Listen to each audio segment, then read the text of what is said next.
The US television network CBS has cancelled The Late Show with Stephen Colbert. David Letterman originally hosted the talk show from its beginning in 1993 before Colbert took over in 2015. The show will be retired in May next year, and CBS says the decision is purely financial. But speculation is mounting the decision may have been influenced by Colbert's constant criticism of US President Donald Trump when the network's parent company, Paramount, attempts to merge with Skydance Media. Before we start the show, I want to let you know something that I found out just last night. Next year will be our last season. The network will be ending The Late Show in May. And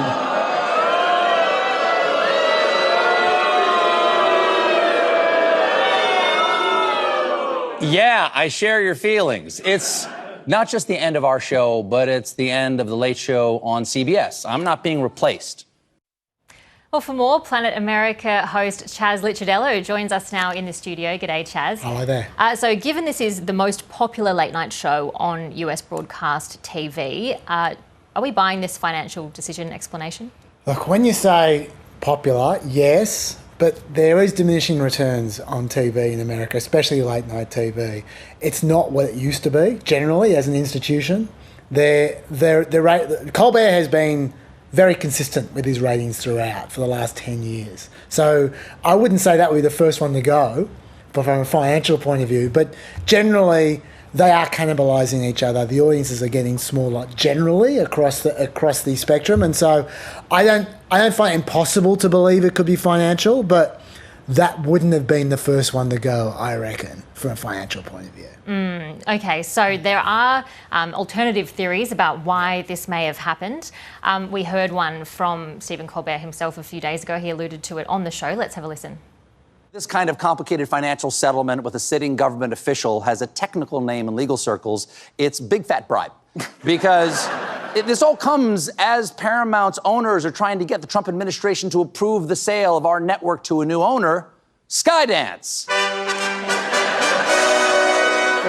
And some of the TV typers out there are blogging that once Skydance gets CBS, the new owner's desire to please Trump could put pressure on late-night host and frequent Trump critic Stephen Colbert. Right, so that's a little bit of a complicated explanation from Colbert. Can you break it down for us a bit, Chas? Yeah. The concern is that the boss of Skydance is a great mate of Trump's, and so what Colbert was referring to there were concerns that the new owner might have a problem with Colbert's bias against Trump. Having said that, the current owner is also a great friend of Trump's. All these business people are great friends of Trump's, so I should say that. But there is another element, which is actually before even what Colbert was talking about, which is what a lot of people are talking about, the scuttlebutt, is that right now there is an attempted merger between Paramount, who is the parent company of CBS, and Skydance, this other company. And the Trump administration has the ability to stop that merger happening. And right now, the FCC, who are the guys in charge of making that decision, have been very clear that they don't like the bias that they see on CBS. And there's been a heavy imputation, it's more about the news than about Colbert, that if they don't change their ways, they're not going to get that multi-billion-dollar merger. That's the concern. And what about this relationship between Colbert and Trump? I mean, Colbert has been famously critical of President Trump for a long time, and there's no love lost between them. I mean, Trump has called him a complete and total loser in the past. I mean, what do we read into that sort of personal relationship? I don't think that's playing the factor. I don't think Trump had a word to anyone and said, get rid of Colbert. I don't think that's what's going on here. What I think is going on is, if there is anything political going on, which we don't know, it might be financial, but if they're saying political, it's Paramount trying to jump at shadows to make their merger happen. They don't know what they need to get that merger over the line. All they know is right now, the Trump administration is not letting them get it happen. They're not letting it happen. So they're going to do whatever they can and just go, oh, maybe if I try this, maybe if I try that, maybe if I try that. And they think, oh, Trump and Colbert, they hate each other. Let's get rid of Colbert. That would be the scuttlebutt. Them trying to please Trump without being told what Trump wants. And so they go much further than they need to. Whether that's the case, we don't know. But that is the scuttlebutt.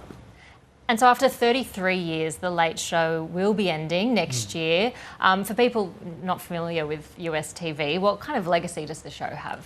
Well, look, the Late Show was not the original one of these late night shows. The original one was the Johnny Carson Tonight Show. That was the granddaddy of all of these shows. So it's not like it's this massive legacy, The Late Show in particular, but Letterman, when he took over, when he basically created The Late Show on CBS, he did make it an institution. So it is going to be missed. It's certainly a new era of television when these late night shows start to disappear, because they used to be tent pegs on the lineup of American TV, and now they're gone. And so there's 10 more months left for Stephen Colbert on air. Can we expect programming as usual, do you think? Do you think he might up the ante with the time he's got left? It'd be pretty hard for Colbert to be more critical of Trump than he's been for the last little while. I think he'll just keep on doing his thing. The thing that's most surprising to me is that they haven't replaced him with anyone, even someone cheaper. I do think it's the end of an era, not for Colbert or for partisanship, but just late night TV. Late night TV, end of an era, yep. Chas Licciardello, thanks for the chat. No problems.